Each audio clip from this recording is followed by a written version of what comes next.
questions about magic, and that kind of storytelling element and what it looks like in Omaha. It was absolutely fascinating. It was. So the next voices you hear will be Amy and myself, and then the voice that you are probably not familiar with will be David Arch, again, the executive director of the Omaha Magical Society. And we're so excited for you to hear this amazing story. Yeah.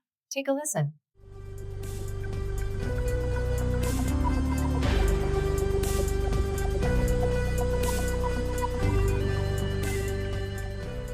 So the house itself was built in 1914. And David Abbott, it's a craftsman home ordered out of a Sears catalog. So they would send the bricks and they would send the wood and they would send everything that you needed. And then you would hire your contractor and your architect and put it together. Well, he modified what is typically a craftsman home, because it would have a porch that would go clear across the front of the house, usually. Right. And then he stopped it there so he'd have an entryway. He bought a lot and a half. So, and then he put his house on the far edge of that lot. So he did have a side yard. And you can see the post that's surrounded by a steel post with a birdhouse on top. Oh, yeah. That is an original hitching post from when he first built the house. Yeah. And so it's just been hovered over and preserved, and we're not going to take the It's amazing that it survived. the hitching post down. And I love that it has a birdhouse on Yes, but it tells you in Thank 1914 some people would drive in and Yeah. some people would ride in. Well, Right. this was the country. There was Yes. nothing out. This was Oh, the outskirts please. of town. Here yeah. we were. it. So the house was built in 1914. 14. Yeah. I'd say Forever the Showman, he built an entryway so that you would step in here. This is original tile. Gosh. And then you would like enter Yeah. into his parlor. Well, his parlor, as people tell us and they look up, they go, the ceiling height is not true to the period. Okay. Way too high Yeah. for a craftsman home. Uh-huh. And one of the realtors just said, he built this as a theater. Yeah. And then he lives upstairs with his wife. And that's pretty much what he did. So he performed in this area. Uh-huh. Original fireplace and, the woodwork and the floors and all of that, original. And sometimes he'd perform at that end, sometimes he'd perform at this end. But his shows would be 4 hours long. Wow. Realize this is pre-TV. But Our attention spans were different. but it would always start at about midnight because his audiences would be primarily the vaudeville they were the magicians performers. that were coming through and their staff and their crew.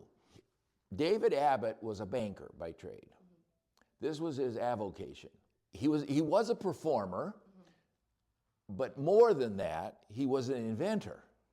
So the vaudeville magicians that came through on the Orpheum circuit would need new material.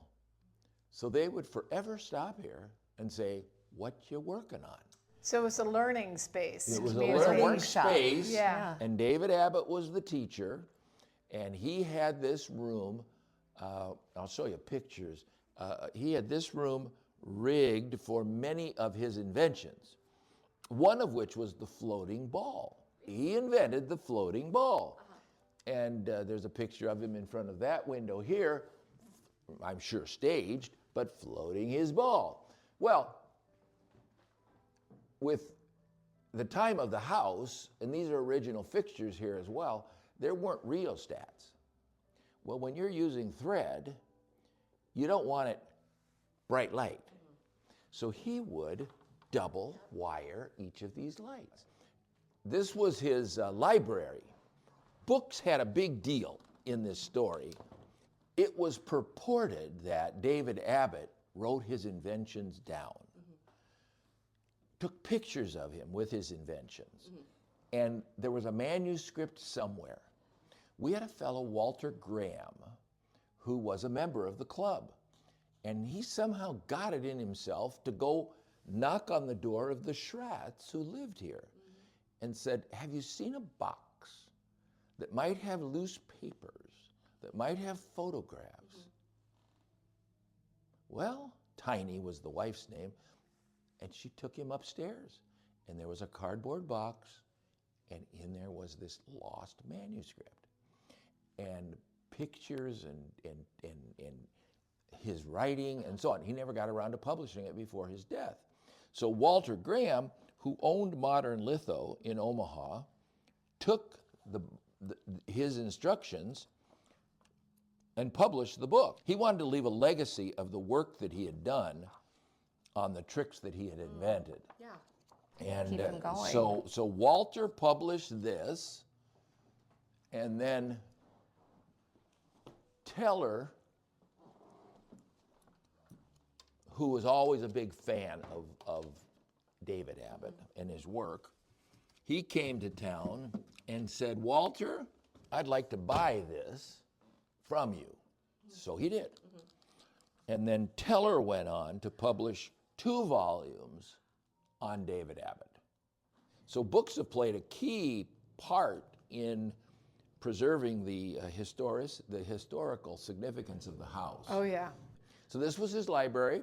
He called that his laboratory. Ooh. Oh. So let's go into his laboratory. So this is where he would sit and think and do. And so this is the Omaha room, a tribute to the magicians who wished they had seen this, realized. This is a copy of our charter.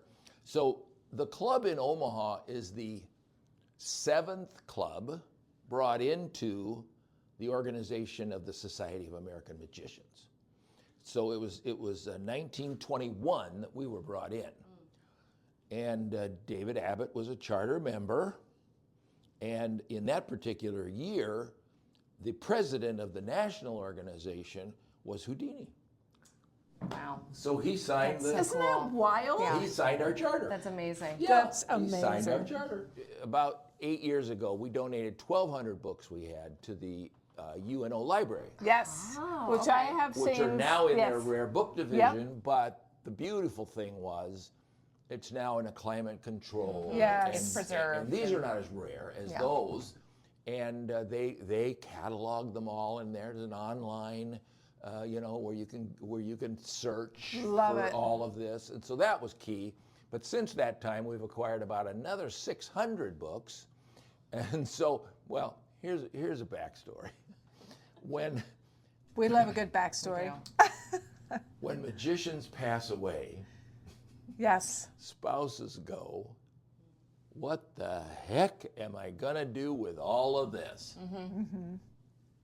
Wait, I'll donate it to the local magic club.